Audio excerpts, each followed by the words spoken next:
Baouri, bonjour. Bonjour. Lors de la dernière Assemblée générale de l'UFDG, le président Cellou Dalein Diallo a déclaré que la page Baouri est finalement tournée. Et quelle est votre réaction? D'ailleurs, ça me fait rire. Il devrait s'occuper de sa propre page au lieu de s'intéresser à la page des autres. La page de Baouri ne fait que s'ouvrir et elle est largement ouverte. Alors, la CENI a donné le nouveau chronogramme des communales. Elle a reporté cette échéance.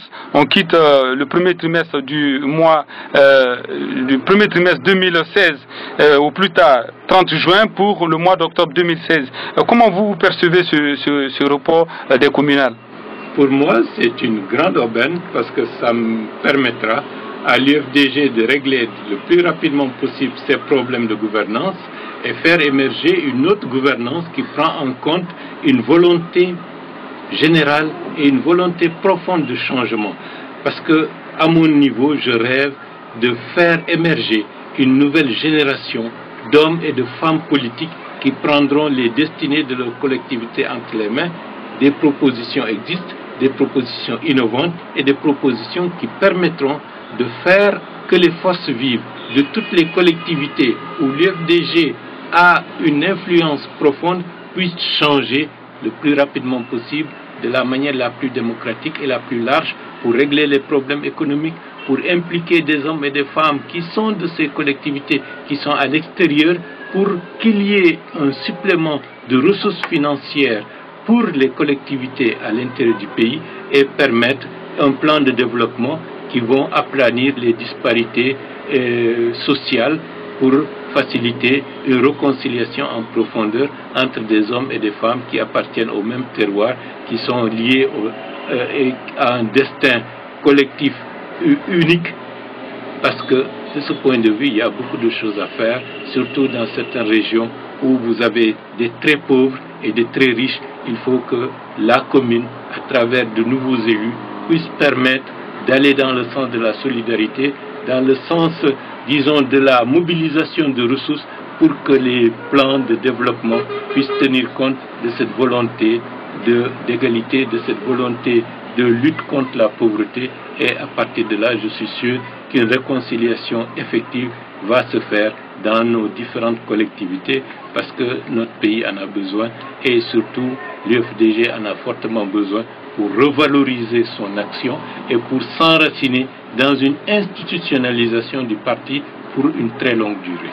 Alors, en reportant les élections communales au mois d'octobre, est-ce que vous n'estimez pas que la CENI a violé les accords du 20 août qui prévoyaient ce scrutin au premier trimestre de 2016 ou plus tard au 30 juin? Le principe de réalité commande à ce qu'on fasse des choses au moment où il faut les faire. L'essentiel, c'est de les faire correctement, en toute objectivité et en toute sérénité. La situation d'ici le mois de juin, comme vous le constatez même au niveau de l'UFDG, n'est pas une bonne situation. D'ici le mois d'octobre, je souhaite et je souhaiterai et je prierai pour que d'ici là, que la gouvernance de l'UFDG soit totalement assainie pour permettre à ce parti, qui est l'un des partis les plus importants de ce pays, de pouvoir organiser ces élections dans le cadre d'une vision nouvelle, d'une gouvernance haute, et pour faire, comme je vous l'ai dit tout à l'heure, émerger une nouvelle génération d'hommes et de femmes qui vont s'investir totalement pour leur collectivité en impliquant les ressortissants guinéens qui sont à l'extérieur. Et je pense que ça nous permettra d'entrevoir une expérience inédite dans cette partie de l'Afrique de l'Ouest qui permettront d'enraciner la démocratie locale, le développement local sur de nouvelles bases pérennes.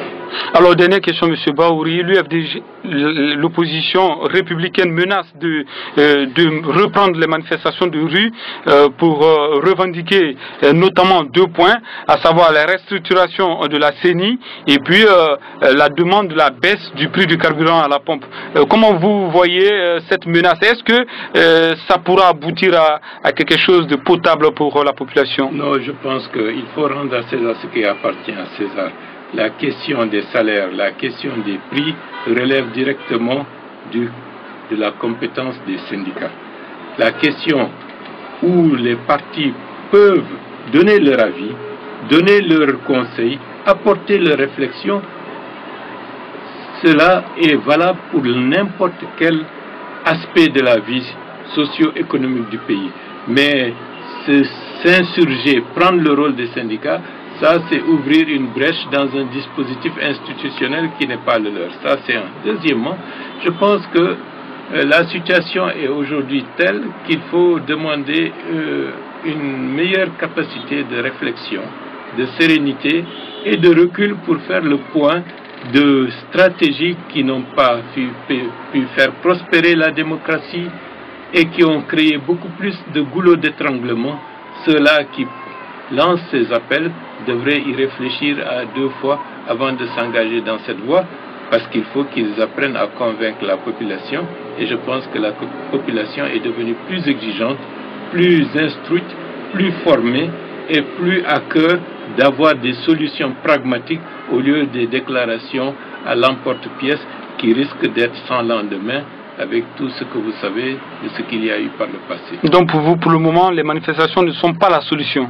Bon, je pense que les manifestations sur des questions de ce genre, de la manière la plus péremptoire, engagées sans réflexion, engagées sans une concertation véritable, ne vont pas dans le sens de la décrispation politique nécessaire dont le pays a besoin dans un contexte de difficultés économiques majeures auxquelles notre pays et nos populations font face.